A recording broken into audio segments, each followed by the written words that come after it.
Tá vendo esse museu pegando fogo aí? Então, não é o Museu Nacional de ontem, é o Museu da Língua Portuguesa em 2015. E esse outro, também não, é o Teatro de Cultura Artística em 2008.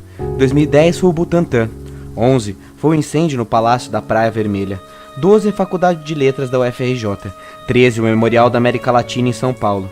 14 o Laboratório do Centro de Ciências de Saúde no Rio. 2016 a Cinemateca e a Reitoria. Em 17 foi o alojamento estudantil. E agora em 18 o Museu Nacional. Todos pegaram fogo, então não foi e nunca é por falta de aviso. Que o laudo conste que foi por mero acidente. Desculpa, não foi. Acidente é tsunami, terremoto, raio, chuva ou furacão. O que aconteceu no Museu Nacional é crime. Chocante, sem dúvidas. Inesperado, jamais. Escreva esse vídeo na madrugada do incêndio. Não consigo dormir. É como se todo o país queimasse. As notícias dizem que não há vítimas. Eu discordo. Houve muitas vítimas do passado. E entre as mortes a nossa Luzia, a primeira brasileira. Foi vítima do descaso dos seus filhos do futuro. 13 mil anos de história na natureza. Não resistiu a 50 na nossa mão. Há uma sabedoria antiga que diz que uma pessoa ou um povo só morre de verdade quando ninguém mais tem a oportunidade de lembrá-lo ou acessá-lo. Tinham povos e espécies nesse museu que não existem mais e sua última memória estava ali. Agora, morreram para sempre. Triste o país que acha que pode sonhar com o futuro sem preservar o seu passado. E aí? Suave? Não, né? Eu não sei a relação de vocês com o museu, mas acho que qualquer pesquisador e áreas próximas da pesquisa de história ou biologia sentem a paulada mais vezes. Museu é fonte de pesquisa e sei lá, tô muito em choque. A gente nunca fala nada sobre museu, então agora a minha ideia é fazer um mix de história, reflexão e desabafo para entender como algo assim acontece no Museu Nacional, no maior acervo do país. E o pior é saber, vai continuar acontecendo. 6 de julho de 1818. A família real mal chegara ao Brasil e logo Dom João VI funda o primeiro museu brasileiro. O prédio não era esse de ontem. Esse, mais robusto e chique, inspirado no que havia de mais moderno na Europa, era simplesmente a casa da família real. O museu ficava na Casa dos Pássaros, no centro do Rio. Desde aquela época, o acervo já contava com obras raras. Para você ter noção, teve uma obra que veio escondida no navio da coroa portuguesa. Era a coleção de minerais de Werner, o fundador do estudo da mineralogia, que foi comprado por Dom João e que Napoleão pretendia roubar. Também tinha o meteorito de Benderó, encontrado na instituição desde 1888. O trono do rei africano de Adandozan, que foi doado em 1811 lá em Portugal. Enfim, a família real, que nadava em dinheiro, gostava ao menos de colecionar arte. Olha o Dompas no Egito aí comprando relíquias e múmias para o nosso museu. Com o Dompas, inclusive, a gente adquiriu muita coisa, como o manto do rei Kamehameha, o último rei nativo do Havaí, que fez amizade com Dompas quando fugia dos ingleses. Enfim, foi só em 1892 que o museu fora transferido para a Quinta da Boa Vista, onde estava até ontem. Isso aconteceu porque a proclamação da República e o exílio da família imperial queria apagar os luxos do Império, e o museu ocuparia esse lugar. E agora ele passava a se chamar Museu Nacional. Tá vendo como até no nome do museu tá cheio de marca da nossa história? Pesado e tudo queimado. No início da década de 20 e 30, o museu passa a ser entendido como símbolo do progresso da nação, e a pesquisa começa a ganhar espaço na Quinta da Boa Vista.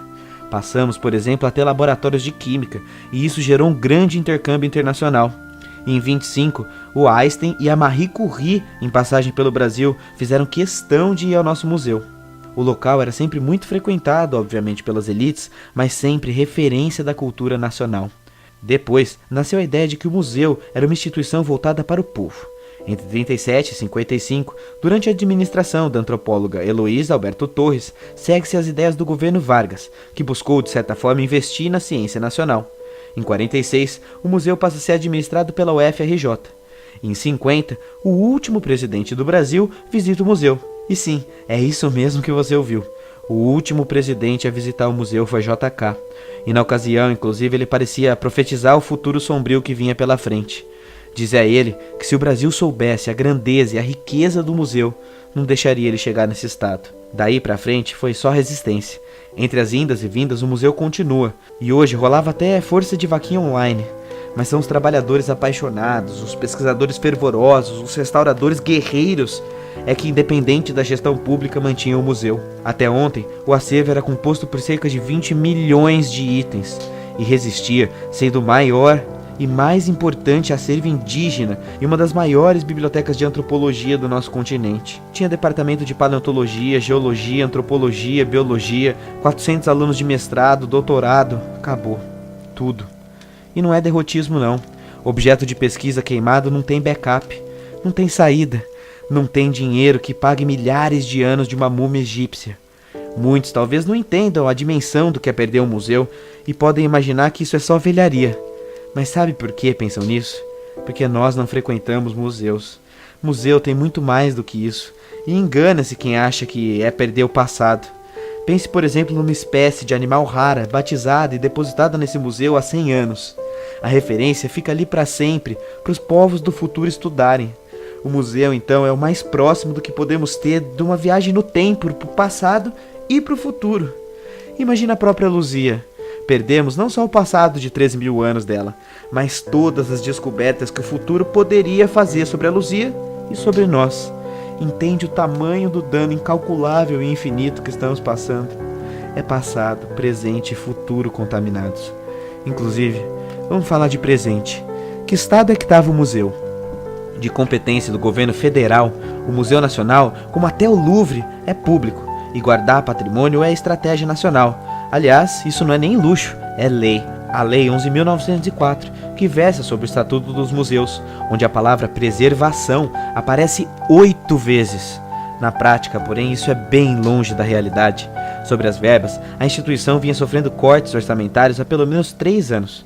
Desde 2014, a verba de 520 mil anuais não chegava completa nunca. Sim, 520 mil, não 5 milhões ou 520 milhões. A verba anual para manter todo esse patrimônio era de 500 mil.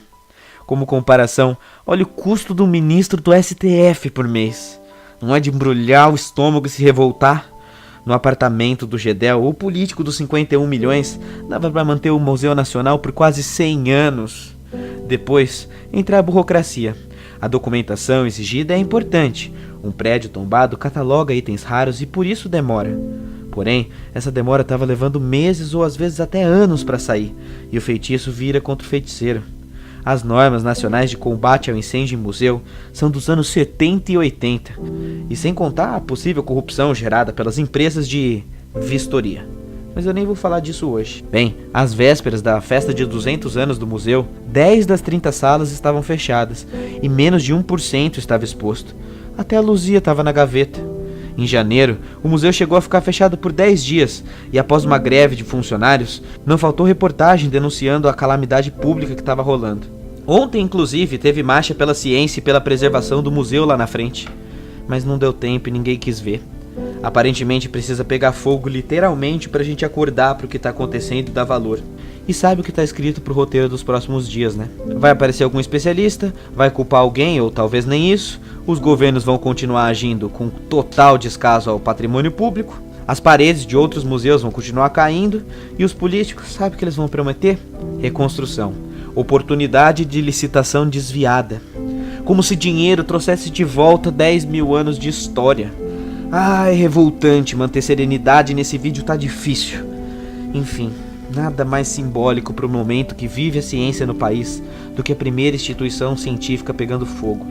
É a falência total do Brasil, mas não só a falência econômica, é a falência cultural, ética, porque ok, é bem verdade que a grande culpa é do poder público. Mas me fala uma coisa, e você? E eu? Qual foi a nossa última vez no museu? O Museu Nacional, por exemplo, custava 8 golpinhos para entrar e tá cheio de museu gratuito por aí.